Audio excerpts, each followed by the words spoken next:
ओम नमो भगवते वासुदेवाय नमः। नमस्कार। मैं ज्योतिषाचार्य वरुण प्रकाश ज्योतिष के आज के संस्करण में आपका स्वागत करता हूँ। याद कीजिए, आपने हमारा पुराना वीडियो देखा होगा जिसमें मैंने 2025 की कुछ प्रमुख भविष्यवाणियों के बारे में बताया था। मैंने भविष्यवाणियों के सिलसिले में दो वीडियो बनाया था, एक विश्व के परिदृश्य में और एक भारत के परिदृश्य में क्या होगा। उसके बाद मैंने एक वीडियो आपको दिया था बनाया था जिसमें 30 प्रमुख बातों का डिस्कशन किया था, चर्चा किया था कि ये 30 बातें 2025 में जरूर होंगी। उन सभी चीज़ों में मैंने एक चीज़ बताया था कि 2025 कई मामलों में बहुत अच्छा नहीं है।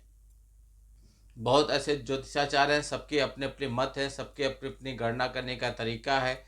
ज्योतिष में भी कई तरह की विद्याएं काम करती हैं, वैदिक है, लाल किताब है, अलग अलग तरह की बहुत कुछ है। सभी लोग अपनी गणना के हिसाब से करते हैं। मैं वैदिक ज्योतिष पे आधारित हूँ, मैं वैदिक ज्योतिष पे ही चर्चा करता हूँ। तो मैंने वहाँ पे एक बताया था कि आपको 2025 में कुछ कोरोना जैसी महामारी आ सकती है, यह आपको मैंने पहले बताया था। अब यदि आप न्यूज़पेपर में एक्टिव हैं या न्यूज़ वगैरह में देखते रहते हैं, सोशल मीडिया पे एक्टिव रहते हैं, तो आपको यह खबर मिल गया होगा कि हमारे पड़ोसी देश चीन में ह्यूमन मेटान्यू वायरस, यह मतलब HMPV करके एक वायरस है जिसको फैलने के लिए खबर आ गई कि यह एक वायरस चाइना में जन्म ले चुका है। आप लोग देखेंगे न्यूज़ चैनल पे या सोशल मीडिया पे तो आपको खबर मिल जाएगी। अब हमारी भविष्यवाणी यहाँ पे सही साबित हुई कि एक वायरस जैसी चीज़ें फिर आएंगी और कोरोना जैसी चीज़ों को प्रभावित करेंगी। तो मैं आपको बताऊंगा इसके लिए हमारी सरकार क्या करेगी ज्योतिष के माध्यम से, हम पे इसका असर कैसा होगा ज्योतिष के माध्यम से, हमको क्या बचाव करना चाहिए और किन लोगों को विशेष तौर पर सावधानी रखनी है, यह ज्योतिषी गणना के हिसाब से करूंगा मैं, क्योंकि न्यूज एंकर नहीं हूं मैं। तो मैं समाज में और क्या चल रहा है न्यूज़पेपर में उसके चीज़ों से संबंधित चीज़ों को नहीं करूँगा। सबसे पहले एक जान लीजिए, बचाव ही सबसे बड़ी सावधानी है। आपका जानकारी के साथ बचाओ और उसके प्रति जागरूक रहना ही सबसे बड़ा आपके लिए बचाव है। ईश्वर भी कहते हैं कि जिन चीज़ों को आप समझते हैं उन चीज़ों के बारे में आप अपने को भी जानिए, अपने को भी बचाइए और दूसरों को भी बचाइए। यानी कि यदि आपके पास शास्त्र का ज्ञान है, शास्त्र का ज्ञान है, यदि आपको ज्योतिष का या वैदिक ज्योतिष का ज्ञान है, तो आप ज्ञान को बढ़ाइए, गुरु की तरह आप ज्ञान को बढ़ाइए और लोग इससे जाने समझे और अपने बारे में क्या बचाव करना है, क्या सुधार करना है, वह चीज़ करके आगे बढ़ें। इसलिए हम बार बार कहते हैं कि आपके जीवन में जो भी समस्याएं चल रही हैं उससे घबराइए मत। सिर्फ आप हमारे कार्यालय में कुंडली का विश्लेषण कराइए। कुंडली नहीं है तो दूसरे माध्यम से भी आप अपने कुंडली का विश्लेषण करा सकते हैं और अपने जीवन के बारे में समझ सकते हैं। लेकिन बहुत लोग घबराते हैं कि हम फीस दे रहे हैं और पता नहीं हमारी समस्याओं का समाधान होगा या भी नहीं होगा, या फीस देने के बावजूद भी हम ठगे से क्यों न रह जाएं। तो देखिए, जो सोशल मीडिया पे जो भी ज्योतिषाचार हैं वह सारे लोग सोशल मीडिया पे हैं, तो इसका मतलब ये नहीं कि आपसे छोटा सा फीस लेने के लिए बाकी पूरी दुनिया में जो काम कर रहे हैं वो अचानक से समाप्त कर देंगे। तो कोई भी आपके साथ गलत नहीं करेगा, बशर्ते आपको जो वह नियम पद्धति बताई जाए, जो उपचार या उपाय बताया जाए, उसका पूरी ईमानदारी के साथ पालन कीजिए। फिर देखिए आपकी समस्याएं कैसे न दूर हो जाएंगी, दूर होंगी ही होंगी, निश्चित तौर पे होंगी।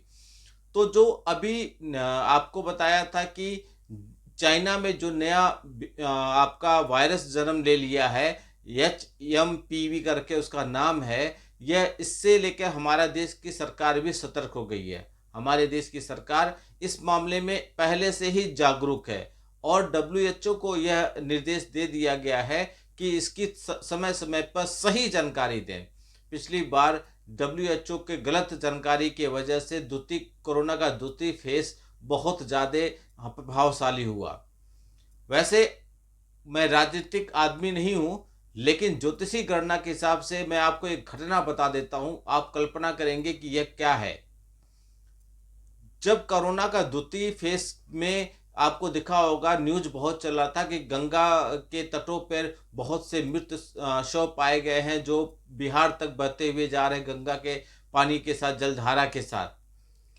आपको याद होगा उसी के कुछ समय पहले एक बार और कुंभ हुआ था। उस कुंभ में समाजवादी पार्टी की तब सरकार थी। जब सरकार उनकी थी, उसी समय कुंभ में कुछ घटनाएं घटी थी। जो घटनाओं के घटने के बाद जो मृत शरीर हुए थे, वो घटनाएं जानबूझ के घटित की गई थी। अब मैं इस पे चर्चा नहीं करूंगा। आप लोग जागरूक हैं, जाइए समझिए तो आपको समझ में आ जाएगा। नहीं समझ पा रहे तो हमसे व्यक्तिगत रूप से संपर्क कीजिएगा, हम आपसे बता देंगे। सोशल मीडिया पे मैं किसी भी तरीके के राजनीतिक चर्चा नहीं कर सकता, और मैं ज्योतिषाचार्य हूं तो मैं किसी का पक्ष लेके बात नहीं कर सकता। हाँ, सच्चाई को सामने लाने की भी हमारी जिम्मेदारी बनती है। इसलिए तो वो घटनाएं जो घटी थी कुंभ के समय में, और उसके बाद कोरोना का सेकेंड फेज आया, जब जलधारा बढ़ा तो वह कुछ मृत शरीर भी जलधारा के साथ बहते हुए दिखाई पड़ी, जिसको कोरोना का भयानक रूप भी कह दिया गया था। हाँ, कोरोना सेकेंड फेज में जरूर भयानक रूप में था, लेकिन उसमें भी कुछ भ्रांतियां थी। डब्ल्यूएचओ का सही समय पर सही रिपोर्ट न दे पाना भी बहुत बड़ा अपराध था, क्योंकि उस समय ज्योतिष की गणना के अनुसार विश्व की मीडिया जो भारत के खिलाफ अपनी षड्यंत्र रच रही थी। मैंने यहाँ पे कुछ दिन पहले बोला कि आप कल्पना कीजिए, भारत के सारे पड़ोसी देशों में उथल पुथल है। आप अफगानिस्तान, पाकिस्तान, श्रीलंका, सब जगह देखिए आंदोलन करके उथल पुथल किया गया। म्यांमार, बांग्लादेश, सारे पड़ोसी। ऐसी ही कुछ घटना हमारे देश में भी करने का षड्यंत्र चल रहा है। आप लोग अपने बारे में समझिए, अपने देश के बारे में समझिए, और आपका क्या दायित्व बनता है अपने जीवन के साथ अपने देश के बारे में, वह भी समझिए। कोई भी षड्यंत्रकारी फिर कोई कुछ हरकत नहीं कर पाएगा जब तक आप अपने देश के बारे में सोचेंगे। क्योंकि षड्यंत्रकारी सिर्फ स्वार्थ के लिए, कुछ पैसे के लिए आपका या लोगों का जान दांव पे भी लगा सकते हैं। वह कैसे? कि किसी भी बड़े नेता को देख लीजिए, किसी भी पत्थरबाजी नेता को देख लीजिए, कभी भी उनके परिवार के लोग इसमें शामिल नहीं होते हैं। आम पब्लिक को वो बहला फुसला कर इसमें शामिल करते हैं, और वह पिसी जाती है, और वो बिना स्वार्थ का वो धन लेके इन चीज़ों को वो करते कराते हैं। इसलिए आप इन षड्यंत्रों से सावधान रहिए। तो जब यह बीमारी आएगी, एचएमपीवी जो जन्म ले चुकी है, इसके वजह से आपको क्या करना है? एक तो आप ह्यूमन डिस्टेंस अब हल्का हल्का बनाना चालू कीजिए, जब तक इसका आप कुछ भी, आपको इससे कुछ टीका या इसकी दवाएं ना आप तक पहुंच जाए।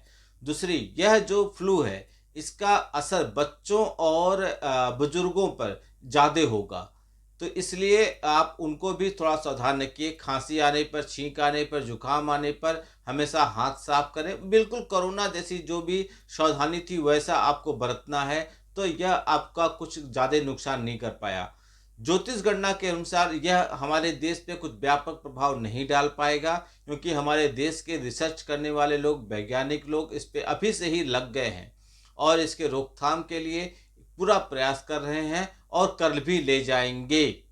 कोई भी इसका असर हमारे देश पे नहीं आएगा, लेकिन भविष्यवाणी सत्य साबित हुई, और आपको जागरूक भी करना हमारा दायित्व बनता है। इसलिए हम आपको बता रहे हैं कि इसके बारे में सावधानी बरतिए। और ऐसा है कि मैंने बता दिया कि ज्योतिषी गणना के अनुसार से यह आपको कुछ नहीं कर पाएगा, लेकिन ज्योतिष क्या करेगा? आपके सामने एक तीर चला, आपको किसी ने आपके ऊपर एक तीर चला दिया जो आपको आके लगेगा, तो ज्योतिष उस काम, दो काम करेगा। पहला, एक तो तीर की गति धीमी कर देगी, वह आपके पास आते आते तक आपको नुकसान न कर पाए, आपके कुछ फुट पहले, कुछ कदम पहले वो गिर जाए।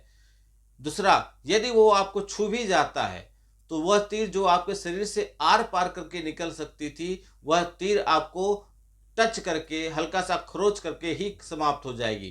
कहने का मतलब, ज्योतिषी गणना वह घटना को घटित करने की लगभग संभावनाओं को समाप्त कर देता है, बशर्ते वह उपाय करके करना पड़ता। हमारे यहाँ भी इसके लिए अभी से ही मंत्रों का पूजा जाप चालू हो चुका है, जिसके वजह से इसका प्रभाव कम कर सकें। सिर्फ हमारे करने से नहीं होगा, सबके करने से होगा, सबके मिलजुल के सहयोग से बहुत कुछ होगा। इसलिए आप भी अपने स्तर पे जो भी कर सकते हैं वह कीजिए, पूजा पाठ पे कीजिए। 2025 बहुत अच्छा है, लेकिन शर्तों के साथ, बहुत कंडीशन है। यदि उन शर्तों को आप मानते हैं तो 2025 आपके लिए बहुत उत्तम है। वीडियो को बहुत लोग तक पहुंचाइए, जिससे सारे लोग इन चीज़ों के बारे में जानते रहें, सतर्क रहें, सुरक्षा के उपाय करें और ज्योतिषी गणना से क्या कर सकते हैं इसका भी हमसे जानकारी प्राप्त करके पालन करें। आपका दिन शुभ हो। भगवान भोलेनाथ का आशीर्वाद आप पे बना रहे। नमस्कार। जय श्री राम।